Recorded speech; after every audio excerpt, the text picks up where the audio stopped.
As a beginning, I would like to read the letters of Matsudai Muchi no Sho, those lacking wisdom in the latter age. So let us together bow our head in reverence. Namanda, Namanda. Those lacking wisdom in the latter age, laymen and laywomen in the latter age, who lack wisdom, should deeply rely on Amida Buddha with singleness of heart, entrusting themselves to the Buddha single-mindedly and unwaveringly for their emancipation, without turning their thoughts to other matters. However deep and heavy their evil karma may be, Amida Tathagata unfailingly saves them. This is the essence of the 18th vow that assure our birth in the Pure Land through the Nembutsu. Once our heart is thus settled, we should say the Nembutsu, whether awake or asleep, for as long as we live, humbly and respectfully. Namo Amida Butsu. Namo Amida Butsu. Namo Amida Butsu. Namo Amida Butsu. Good morning. Ohayou gozaimasu. I cannot see you, but I hope you can see me because we because of the rain, we have a kind of unstable internet connection. So hope you can hear me this morning. And then thank you very much for all of you for joining Hawaii Betsuin online Zoom Sunday service.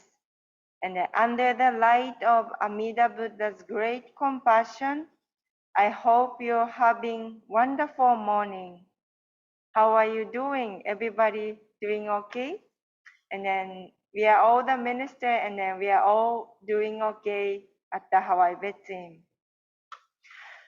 It has been almost a year and a half since this COVID-19 pandemic started, and we had to deal with so many difficulties and challenges during this time period.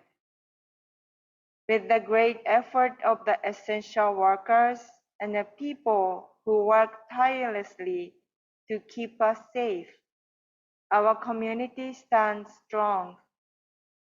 We learn the importance of wearing masks, sanitizing hands, vaccination, and then social distancing. I used to go back to Japan twice a year to visit my family, but I think many of you the same. I have not been able to visit Japan since the pandemic began. I think I mentioned you before, but my sister had a baby 3 years ago. And the last time I met my niece was when she was only 10 months. So my sister keeps sending me her pictures regularly, but I can't help to think about, those 2 precious years I missed to see her growing. Recently, my sister called me and said that my mother has to have been hospitalized for about 1 month.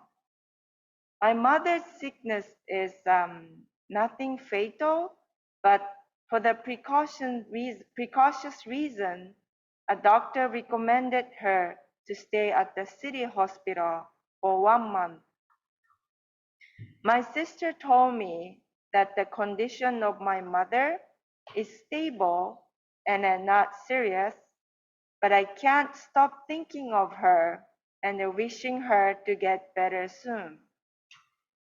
I wanted to be with her, to hold her hands, and to encourage her. I had a thought of visiting her in Japan, but I would not be able to meet her anyway because of the quarantine regulation of Japanese government. I think these things not only happens to me, but I believe some of you may experience similar situations. It is difficult for us to visit the hospital and care home or school now, even we are living in a close place or even living in the same town. We, ministers, we used to visit care home weekly, but I haven't done so since the pandemic, and I wonder when we can start meeting those people again. During COVID time, I often think about my family and friends and people I wanted to meet, but I cannot. It can be helped, but it is very frustrating and it makes me sad sometimes. On those occasions, I often reflect about the Jodo Shinshu teachings, Pure Land teaching. I learned that the things not always go as I wish. I learned all human beings, without exception, have to leave this world someday. I learned there is always Amida Buddha embracing me, and then others as well as we are. However, even though I know the teaching, I sometimes can't help but still feel powerlessness and sadness and sorrow grows within me. When we think about learning and listening the Jodo Shinshu teaching, there are mainly two approaches which are doctrinal and spiritual. It does not mean one is less important than the other, but both are very important. If we listen to teaching without thoroughly logical mind and never try to understand it as my business, and then never try to adapt it to my everyday life, we may not be able to truly understand the core of the teaching. At the same time, understanding the doctrine of the teaching enhances and support our emotional, spiritual understanding of the teaching as a strong backbone. Understanding of Jodo Shinshu teaching arises from both sides, doctrinal and without saying spiritual side. We know that our blind passion makes us sad or frustrated. But when we feel sadness or being frustrated, we can't change our feeling to happiness in instant. Knowing where it comes from does not mean that we have ability to control them.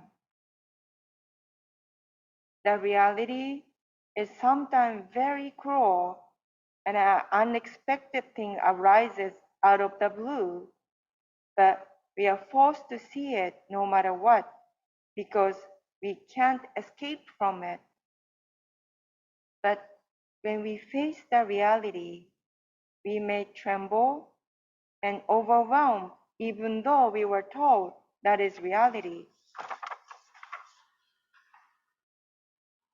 That is the very reason Amida Buddha established the vows. If we can understand the reality as it is and understand the teaching thoroughly, and simply can apply it to everyday life without any struggle, there will be no fear, joy, or sadness, because it means that all the blind passion is extinguished. But we are not.